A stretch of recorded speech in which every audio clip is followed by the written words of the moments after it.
اس کے باوجود اس کو نااہل بھی کیا گیا، اور صرف اس بات پر نااہل کیا گیا کہ اس نے ایک تنخواہ جو تھی وہ وصول نہیں کی اپنی بیٹے کی کمپنی سے، کیونکہ وہ ملک کا وزیر اعظم تھا اور ان کو یہ بات نہیں کرنی چاہیے تھی۔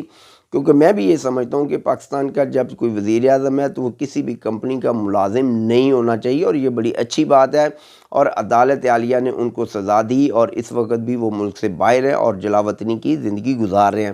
ان کو سزائیں ہوئیں، انہوں نے ڈیفینڈ کیا، ان کے اوپر بہت زیادہ الزامات ہیں، میں الزامات پہ جاؤں گا تو ایک لمبی بات ہو جائے گی۔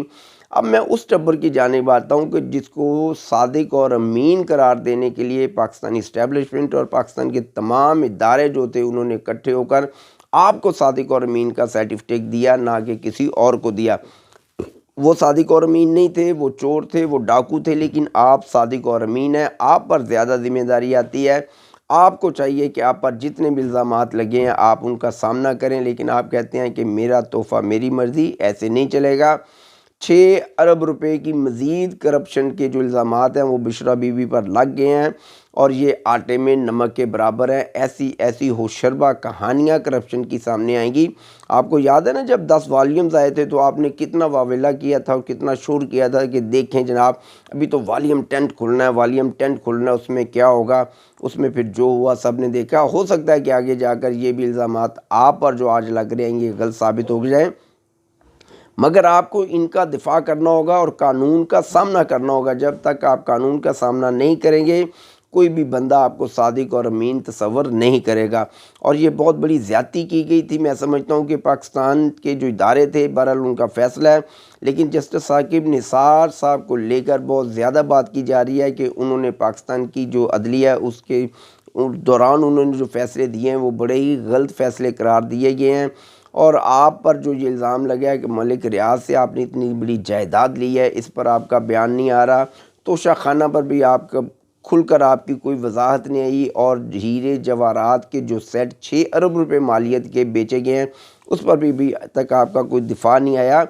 آپ کو اپنے الزامات کا کھل کر دفاع کرنا چاہیے، اور میں تو یہ سمجھتا ہوں کہ آپ کو خود پیش کرنا چاہیے کہ ہاں میں صادق اور امین ہوں، اور مجھ پر اگر یہ الزامات لگے ہیں تو اس کا میں سامنا کروں گا، کیونکہ میں نے نہ تو کبھی کوئی چوری کی ہے اور نہ ہی کبھی میں نے کوئی ڈاکہ ڈالا ہے۔ تو میں حاضر ہوں، آپ میرا احتساب کریں جس طرح بھی آپ کرنا چاہتے ہیں۔ اگر آپ کل کو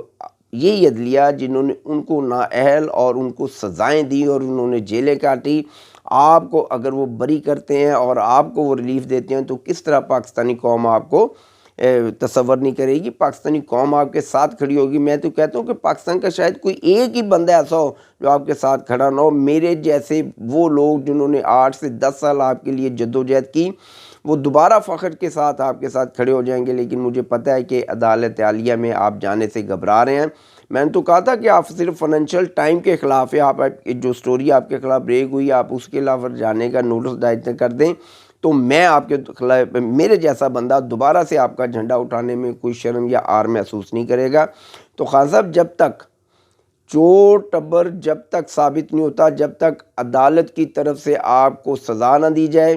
تو تب تک آپ بھی چور ٹبر ہیں، اور ان کو جن کو سزائیں ہو چکی ہیں وہ تو آلریڈی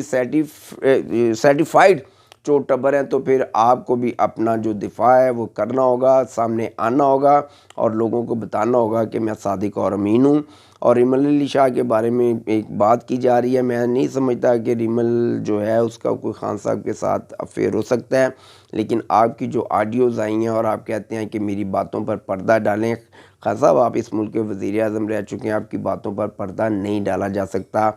یہ مکافات عمل ہے۔ اگر آپ نے کسی کے پردے ڈالے ہوتے تو اللہ تعالیٰ کی ذات آپ کے عیبوں پر پردہ ضرور ڈالتی۔ میری بات سمجھ آئے تو میری بات کو شیئر کریں، اور یہ فیصلہ آپ نے کرنا ہے، اس دوست نے کرنا ہے کہ وہ ٹبر جس نے تمام الزامات کا سامنا کیا اور ان پر ثابت ہوا، میں کہتا ہوں کہ ان پر ثابت ہوا اور انہوں نے سزائیں لی، تو خان صاحب آپ کیوں بھاگ رہے ہیں؟ آپ یہ ثابت کریں کہ میرے پہ تو یہ ثابت ہو ہی نہیں رہا، میں بالکل صادق اور امین ہوں۔ توبہ نعوذ باللہ، میں بار بار صادق اور امین کا لفظ استعمال کر رہا ہوں، اللہ تعالیٰ کی ذات مجھے معاف فرمائے۔ اور خان صاحب الزامات کا سامنا کریں اور اپنے آپ کو پروف کریں کہ میں بالکل اسی طرح ایک بہترین انسان ہوں، اور اب آپ اسٹیبلشمنٹ اور فوج سے پیچھا نہیں چھڑوا سکتے، کیونکہ آپ کو پتہ ہے کہ اب آپ نے فوج اور اسٹیبلشمنٹ کا پیچھا چھوڑ دیا تو پھر یہ قوم آپ کا پیچھا چھوڑ دے گی، کیونکہ آپ نے ایک ایسا زہر بھر دیا اس ملک کے نوجوان کے اندر کہ وہ آپ کے منہ سے صرف بڑھ کے سننا چاہتا ہے۔ اس وقت آپ پاکستان کے بہترین انٹرٹینر بن چکے ہیں، اور یہ بات میں سال سے کہہ رہا ہوں کہ خان صاحب آپ کو تو پتہ ہی نہیں چلا آپ کتنے بڑے لیڈر سے آپ ایک بہترین انٹرٹینر ہو چکے ہیں۔ فیصلہ اب آپ نے کرنا ہے۔ السلام علیکم، میرے چینل کو ضرور سبسکرائب کریں۔ میرے پاکستان زندہ